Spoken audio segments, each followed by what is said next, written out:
मौजूद है। दसौद कहाँ है? दरभंगा में। और दरभंगा में ही एक विधानसभा है जिसका नाम है अलीनगर। अलीनगर की प्रत्याशी इस वक्त कार में मौजूद है, यानी कार में सरकार का आज पहला मेहमान है मैथिली ठाकुर। कुर्सी की पेटी बांध लीजिए मैथिली जी। बहुत बहुत शुक्रिया भाई। यहाँ पर तो आपके नारे लग रहे हैं, जिंदाबाद जिंदाबाद। आप तक कहते थे मैथिली ठाकुर ने क्या शानदार गाया है ना, और अब जिंदाबाद जिंदाबाद के नारे लग रहे हैं। ये फीलिंग कैसी है? अरे पूछिए मत, मैं एक नई मैथिली के रूप में खुद को महसूस कर रही हूँ। नई मैथिली अच्छी है कि बुरी है? अच्छी है, कॉन्फिडेंट है, स्ट्रांग है। स्ट्रांग है। हाँ। 25 साल की लड़की चुनाव के मैदान में, ऐसे दिल धक धक कर रहा है? शुरू के 3-4 दिन धक धक कर रहा था। हाँ। लेकिन अब तो लग रहा है सब अपने परिवार के लोग हैं। अलीनगर पूरा मेरा है।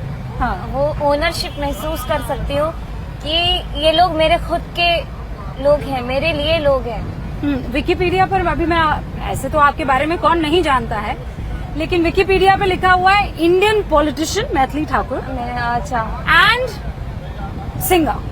ओके। तो भाई पहले आप सिंगर हैं कि पॉलिटिशियन है? इतना जल्दी बदल गया आप। मैंने पिछले 4-5 दिन से मुझे फोन देखने की फुर्सत नहीं मिली है। हाँ। तो ये तो मैं भी खुद देखूंगी जाकर के कि क्या है क्या तो पहले क्या कहलाना पसंद करेंगी, सिंगर के पॉलिटिशियन? मैं एक स्ट्रॉन्ग, एक लड़की, एक मिसाल, क्योंकि अभी भी हमारे बिहार में कहीं न कहीं बेटियों को रखना चाहिए, वो एक रिजर्व्ड तरीके से। लेकिन अब जरूरत है कि बेटियों के अंदर जो शक्ति है ना, जैसे हमारे प्रधानमंत्री जी ने लाल किले पे एक आह्वान किया था कि 1 लाख युवाओं को पॉलिटिक्स में हमको लेकर के आना है। हाँ। और वो शुरुआत ही मुझसे हुई। ये जो सौभाग्य एक बेटी को मिला है, मुझे लगता है कि और बेटियों को ये मौका मिलना चाहिए। स्ट्रॉन्ग औरत की तरह। हाँ। मतलब पॉलिटिशियन नहीं, सिंगर नहीं, पॉलिटिशियन नहीं, सिंगर नहीं। इसके लिए तो एक हाई फाई बनता है। 2 स्ट्रॉन्ग वेमेन। लेकिन फोन किसका आया था आपको सबसे पहले कि भैया टिकट आपको मिल रहा है? मुझे जिस दिन टिकट मिला ना, उस दिन मैं कंफर्म हुई कि अच्छा मुझे टिकट मिल गया। हाँ। वरना उससे पहले सब कुछ सोशल मीडिया पे देख रही थी मैं कि अलीनगर से मिल सकता है मैथिली को टिकट। कह रहे हैं कि प्रधानमंत्री नरेंद्र मोदी की पसंद है आप? मुझे भी सब यही कह रहे हैं। अभी 2 प्रत्याशी तो मैं देख रही थी। हाँ। और वो आपके जिंदाबाद हाँ, जिंदाबाद। हाँ। तो कैसे साधा उनको? वो नहीं पता मुझे। मैं बस सबके सामने जाकर के मैंने बोला, मुझे ये बहुत जिम्मेदारी के साथ ये सौभाग्य मिला है, ये अवसर मिला है, और मुझे आप सभी का आशीर्वाद चाहिए, क्योंकि सब लोग बहुत पहले से काम कर रहे हैं। सब लोग बहुत पहले, किन्हीं के माता पिता, दादा दादी सब लोग पॉलिटिशियन रह चुके हैं। मेरे परिवार में कोई पॉलिटिशियन नहीं है। तो डिफिकल्टी हो रही है आपको? घबराहट अब नहीं हो रहा है। अब मैं बहुत कॉन्फिडेंट हूँ। हाँ। तो सिंगर वाला जो काम था वो ज्यादा ट्रबलसम या कठिन था, या पॉलिटिशियन वाला काम? सिंगर वाला काम मेरे लिए जो कठिनाई थी वो मैंने बचपन में, जब मैं बड़ी हो रही थी। हाँ। और बचपन में, अब मतलब बचपन ही देख रहा है मुझे मतलब तो। 4-5 साल की, जब मुझे सोने को नहीं मिलता था, सुबह रजाई से बाहर निकाल करके बोलते थे रियाज करो खरज का। हाँ। तो उस समय वो सारी डिफिकल्टी मैंने जो 20 साल अपने आप को तैयार किया है उसमें बिताया। तो अब मैं इंजॉय कर रही थी वो चीज, और नई चीज सामने आ गई। नई चीज सामने आ गई। तो इसमें भी स्ट्रगल चल रहा है, लेकिन मुझे लग रहा है इसमें कठिनाई मुझे उतनी महसूस नहीं हो रही, क्योंकि संगठन के सभी लोग मुझे परिवार के रूप में स्वीकार चुके हैं। सभी लोग तो मेरे ये साथ। किसका फैसला था कि आप पॉलिटिक्स में आएंगी? मम्मी का, पापा का, या मैथिली ठाकुर? मेरे परिवार में से किसी का फैसला नहीं था।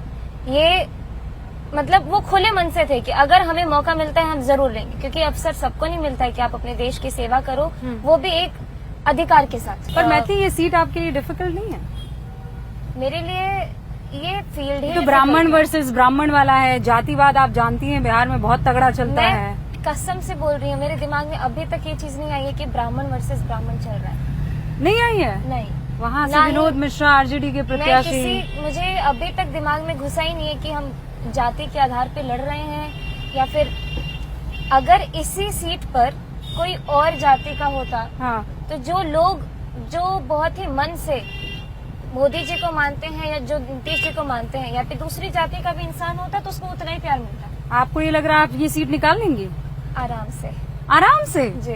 हाँ, इतनी कॉन्फिडेंट है आप? इसीलिए कॉन्फिडेंट हूँ क्योंकि जब मैं महिलाओं से मिल रही हूँ हाँ। और वो कहते बेटा हमरे बात माने छे सब घर में। महिलाओं को साध रही हैं आप। मैं साध नहीं रही हूँ, वो अपनत्व अपने आप स्थापित हो रहा है।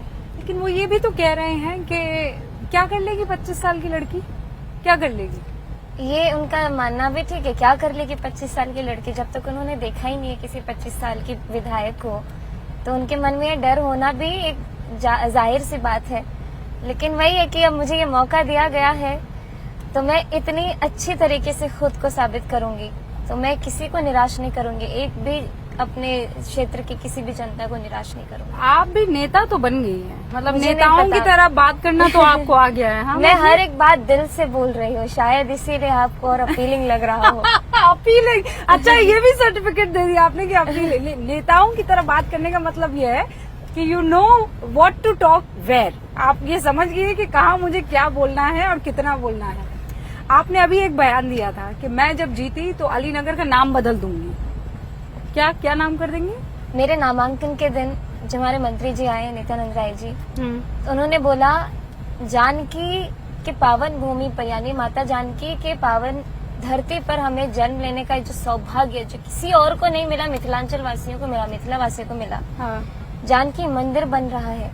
हाँ, सब पूरा मिथिलामय हो गया है। हाँ, प्रत्याशी का नाम भी मैथिली है, मिथिला की रहने वाली है। हाँ, तो क्यों ना इस अलीनगर का नाम मैथिली नगर, जानकी नगर या फिर सीता नगर कर दिया जाए। हाँ। और जो लोगों के मन में उत्साह था, ये तो मेरे मन में वो बात इतनी बैठी कि अगर मैंने खुद को एक सच्चे पॉलिटिशियन के रूप में साबित कर दिया तो मैं ही सबसे पहले खड़ी होंगी कि इस जगह के नाम सीता नगर होना चाहिए। नहीं तो नाम बदलने वाली राजनीति से क्या फायदा, वो तो काम से होगा ना। बिल्कुल। लोग कहेंगे आप मोदी जी से योगी जी से सीख रही हैं। मैं इस चीज को लेकर के मैं किसी से ये नहीं बोलूंगी कि मैं किसी से प्रभावित होकर के नाम चेंज करने वाला फॉर्मूला, क्योंकि मैं भी 10 दिन पहले तक एक नॉर्मल ऑब्जर्वर थी। जब मैं सुनती थी अरे नाम क्यों बदल रहे हैं, इससे क्या, मैं भी ऐसी बात करती थी। हाँ। लेकिन जब आप जमीन पर आकर के देखते हैं ना लोगों के सेंटिमेंट्स में, यहाँ पे आपको जितने लोग मिलेंगे सब कंठीधार मिलेंगे। जो लोग राम सीता के उपासक हैं, काफी ब्रह्मचर्य लोग मिलेंगे। जो लोग राम सीता के उपासक हैं वो लोग को उन लोग के सामने जैसी ये बात होती है, मेरे जाने से पहले कि मैथिली सबसे पहले आना तो यही काम करना कि सीता नगर बनाना है इसको, वो प्रतिष्ठा जो है माँ जानकी से जुड़ी हुई वो प्रतिष्ठा वापस मिले इस जगह। अच्छा, लेकिन आपको महागठबंधन कैसा लग रहा है लड़ते हुए? मैं सोच ही नहीं रही हूँ महागठबंधन के बारे में। तेजस्वी यादव, मेरे दिमाग में आया ही नहीं है वो। राहुल गांधी, मेरे दिमाग में बिल्कुल इन लोगों का, अभी आप बोल रही है तब मेरे सामने में वो इमेजिन कर रही है तो उनके पिक्चर्स आ रहे हैं, लेकिन मैं सिर्फ अलीनगर सोच रही हूँ। सिर्फ अलीनगर जी। आप उनके बारे में बयान भी नहीं देंगे? मैं सोच ही नहीं रही हूँ। नहीं। मान लीजिए अगर वो चुनाव जीत जाते हैं तो महागठबंधन वाले चुनाव जीत जाते हैं तो ये उनका भाग्य होगा, लेकिन जो लोगों का यहाँ पे आप ओपिनियंस देखेंगे, उनकी मानसिकता देखेंगे, उनकी सोच देखेंगे, तो यहाँ पे कट्टर अपने राष्ट्र सेवक लोग हैं, उस मानसिकता के लोग हैं जिनको बिहार में विकास चाहिए, ना कि सिर्फ बातें बातें बातें।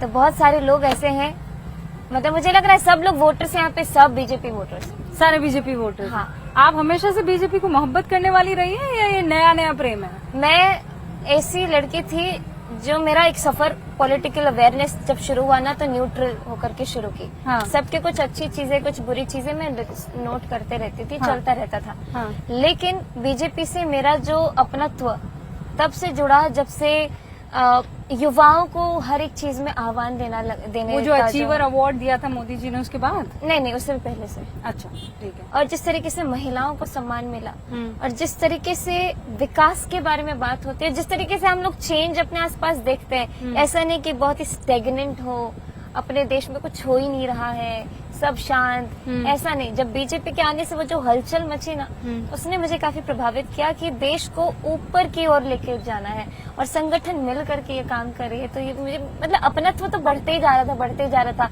क्रिएटर अवार्ड के दिन जब प्रधानमंत्री जी से मिली तब तो ऐसा लगा कि सपना पूरा हुआ कि मैं एक ऐसे नेता से मिल रही हूँ जिसने समर्पित किया खुद को राष्ट्र के प्रति। तो उनके नेतृत्व में अगर मुझे काम करने का मौका मिला है तो मेरे लिए बड़े सौभाग्य की बात है। अच्छा, मैं एक बात बताइए, मैं जब आप जीत जाएंगी ये मानते हैं, जबकि बार बार ये कहा जा रहा है it's a very tough seat और आपके लिए, क्या ये बात सच है कि आप चाहती थी कहीं और से चुनाव लड़ना लेकिन आपको ये सीट पकड़ा दी गई? नहीं, ऐसा नहीं है। एक दिन, हाँ मुझे मालूम है आप किस चीज की बात कर रही हैं। हाँ। मैं एक बार नर्मदा महोत्सव से आपकी उतर पैदाइश के- कहाँ की है? मेरी पैदाइश है दरभंगा में लहरिया सराय की। हाँ, तो हाँ। आप वहाँ से चुनाव? नहीं नहीं, लहरिया से मैंने यहीं पे हाँ, ये ननिहाल है। हाँ, ननिहाल है। और मेरा पापा का गांव, दादी गांव जो है बेनीपट्टी। तो मेरे से रिपोर्टर ने पूछा कि आप कहाँ से, बिहार में आप कहाँ से चुनाव लड़ना चाहते? मैं बोली मैं अपने गांव के क्षेत्र से। दरभंगा मधुबनी इतना सटा हुआ ना कि गांव, मेरा दिमाग में था कि दरभंगा मधुबनी मतलब गांव। लेकिन उसको लेकर के जब बेनीपट्टी करके लोगों ने करना शुरू किया तो वहाँ के लोग जो उखड़े, हाँ, क्योंकि वहाँ पे जो एक्टिव पॉलिटिशियंस थे उन लोगों ने चालू किया मुझे ट्रोल करना, जो मैं आपको नहीं बोली 10 दिन में बहुत ट्रॉमेटिक था। हाँ। उधर के जो ऐसे लोग जो इस रेस में काफी आगे से खड़े थे, लेकिन एकदम से मैं उनके आगे खड़ी हो गई, तो उससे प्रभावित या फिर आहत लोग, काफी सारे लोगों ने बहुत बुरा बुरा बोला, जिससे मैं भी बहुत परेशान हुई थी। लेकिन अब मुझे महसूस हो रहा है कि मेरे अंदर वो क्षमता है, कुछ देख करके मुझे यहाँ पे रखा गया है। एक तो आप जब बात भी करी तो ऐसा लग रहा है सुर लगे चले जा रहे हैं। अब आप मुझे पता है कि आपको गांव में जाना है, लोगों से बातचीत करनी है, डोर टू डोर कैंपेन कर रही है, लेकिन न्यूज 18 इंडिया आपको ऐसे तो नहीं छोड़ेगा ना। अब आप सिंहासन आपने पकड़ लिया है, तो अगर कुछ खूबसूरत सी 2 लाइनें आप न्यूज 18 इंडिया के दर्शकों के लिए, इनफैक्ट मिथिला वासियों के लिए जरूर जरूर जरूर सुनाएंगी तो। वैसे गला बिल्कुल बच गया है धूल धक्कड़ और से, लेकिन छठ का भी आप माहौल देखेंगे। अभी अगर आप 2 दिन और रहेंगे मिथिला में तो आप देखेंगे किस तरीके से लोग अभी 15 दिन न्यूज 18 इंडिया कहीं नहीं हिलने वाला है। बस तो 2 लाइन आपको छठ के गीत का सुना रही हूँ। हाँ। किरवाजे फरेला घवद से, ओह पर सुगा मेड़ राय, ओह पर सुगा मेड़ राय, मार बोरे सुगवा धनुख से, सुगा गिरे मुरुझाए, सुगा गिरे मुरुझाए, ओजे सुगनी जे रोएली वियोग से, आदित हुई ना सहाय, देव हुई ना सहाय। आहा, बहुत खूब, बहुत खूब। आपको खूब सारी शुभकामनाएं।